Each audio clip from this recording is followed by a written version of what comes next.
Welcome back to Rad City Resin. This week, I'm testing out 3 mold making products to see which I like the best. You can find links to all the products in the description down below. Be sure to subscribe and hit the notification button so you never miss another video.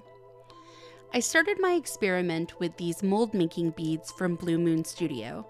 I purchased this at Michael's Craft Store, I think last year, so it may still be available, but I haven't seen it in a while.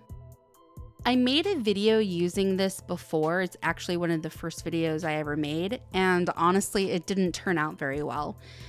This product is designed to work in 2 ways. First, you can boil the beads to get them to melt, and then press your item or your blank into them. And then the other way is to use a heat gun. In the first video, I tried the boiling method, so this time I decided to try using the heat gun.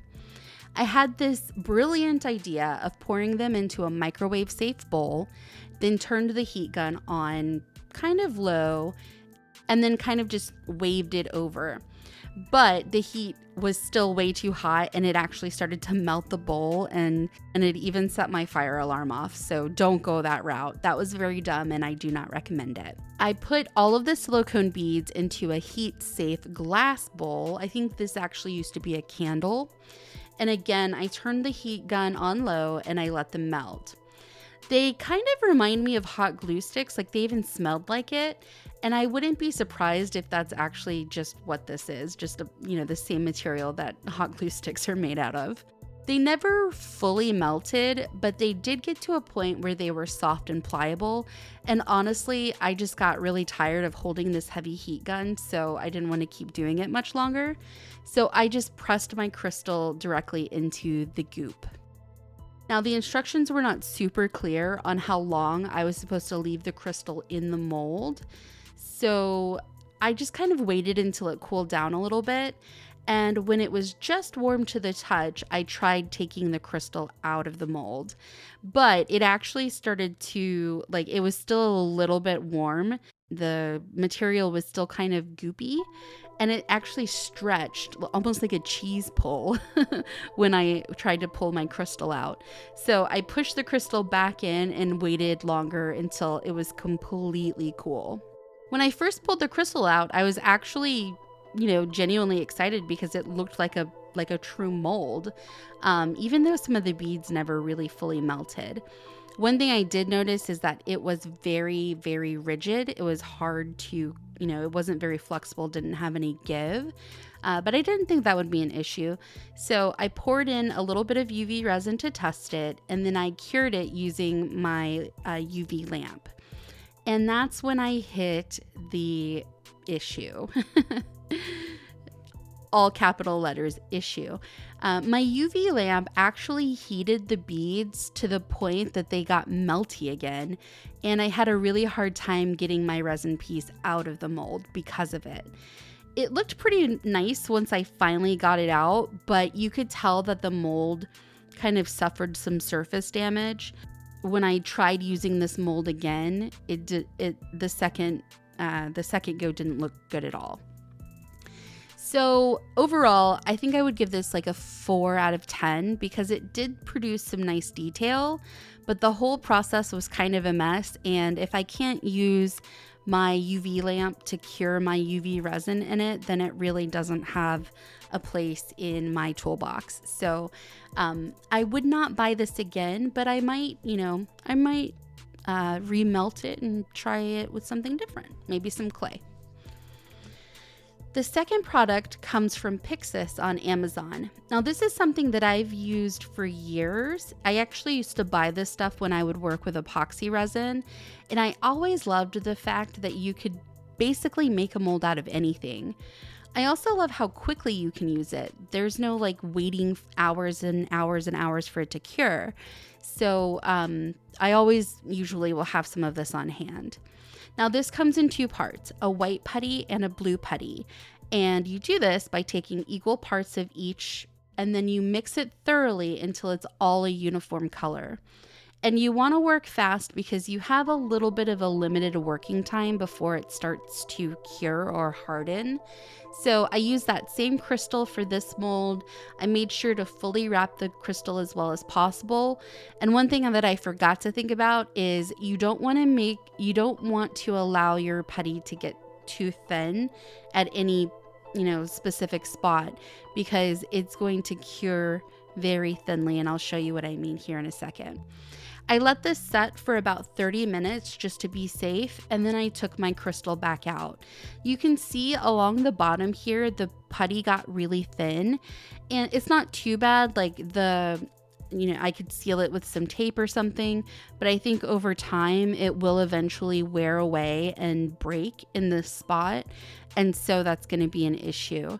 I would definitely recommend, if you were going to use this to make something like that, to add an extra layer on the bottom just to be sure that you're not going to have any leakage. Now, typically I wouldn't use a UV resin in a mold like this because it's hard to get a good cure. You want to make sure that you're using your UV resin in a translucent or transparent mold.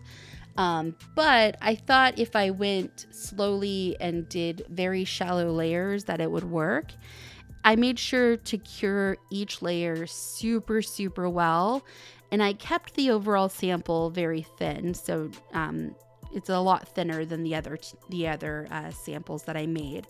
Now, this didn't turn out too badly. It picked up a lot of the detail, but the finish was kind of weird. It was almost like watery or ripply. And you'll be able to see what I mean, or tell what I mean, once I compare it to the other two samples. Now, I give this like a 6 out of 10. I think this is a great way to make a small mold, and it's especially helpful if you're working with epoxy resin. But I don't think I would make any more molds for UV resin using this because, like I said, it's just too hard to get a good cure with something that's opaque like this. Now, the final product is good old trusty 2-part silicone rubber. A lot of companies make this. This particular one is from Let's Resin. If you purchase it directly from Let's Resin, you can get 10% off using my code down in the description.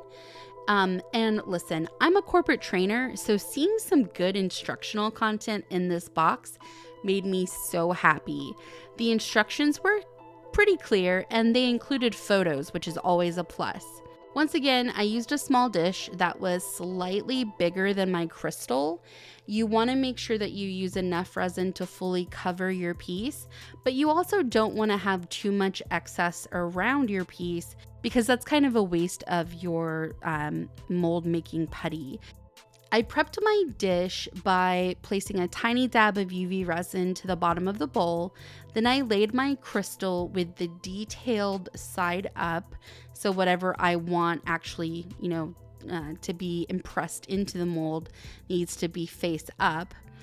And then I laid my crystal into the bowl. And I cured that to make sure that my piece would stay stuck to the bottom of the bowl and not float up. This easily pops back off. UV resin doesn't like to stick to glass or crystal material. So, don't worry about messing up your crystal unless it's very fragile. So with this product, you measure it out by weight. So I started by pouring out 70 milliliters of part A into my silicone cup, and then I did the exact same thing with part B. This relies on a chemical reaction to cure, so you absolutely have to make sure your measurements are as close as possible. They need to be exact so that you get the right chemical reaction. Now, I stirred this together for a solid 5 minutes. If you don't stir this enough, it will not set and you will have a huge mess on your hands. I poured the mixture over the crystal, and it actually turned out that I didn't mix enough. So I very quickly mixed more and poured it over the top. Let's Resin actually has a good video that shows you the method of figuring out exactly how much silicone rubber you need to pour to get the right amount for your project. So if you're interested in, learning how to do that math, go check out their video. I'll link it down below. Now, I left this to cure for about 6 hours, and then I came back and demolded my piece. This was way easier said than done. I did use this little bowl specifically so that I could cut it off if I needed to, but eventually I got the seal to break so that I could pull my piece out of it. Once again, I poured in a little bit of UV resin, then I cured, then I added a second layer, then cured again, and then I pulled my piece out. Now this turned out beautifully. The details were crisp and sharp, and there were absolutely no issues when I used my lamp to cure. Nothing melted, nothing stuck, nothing cheese pulled. It was flawless. I really like how well the silicone cured because it was sturdy enough to have those crisp details, but soft and flexible enough that it was pretty easy to take the resin out, once it fully cured. This turned out great, and I would probably give it a solid 10. I kept trying to think of a flaw that would knock it down to a 9, but nope, it deserves all 10 points. The only thing that I would say that I don't like about it is the fact that you have to wait several hours for it to cure, but that's just me being impatient. So here are my 3 samples side by side. You can see a dramatic difference between them. I made one final sample using that transparent silicone mold, and I added in some blue iridescent flakes just for fun. I really love the shape of the crystal, and I'm super, super excited that I can use this mold over and over again. I added a layer of black on the back of this, and just look at how cool this crystal looks. It looks like it has a galaxy inside of it. So I'm stoked on this. I'm super happy that this is now a mold that I have in my collection, and hopefully I inspired you to try making one of your own. So what do you think? Have you tried any of these products? Hopefully, if you were on the fence about that silicone rubber, you decided to give it a shot. It is well worth the time and effort of making your own molds out of things that you have at home that you want to have replicas of, but you don't necessarily want to damage. So thanks for hanging out this week. Go make something awesome, and as always, stay rad. If you enjoyed this video, check out my resin tutorial playlist.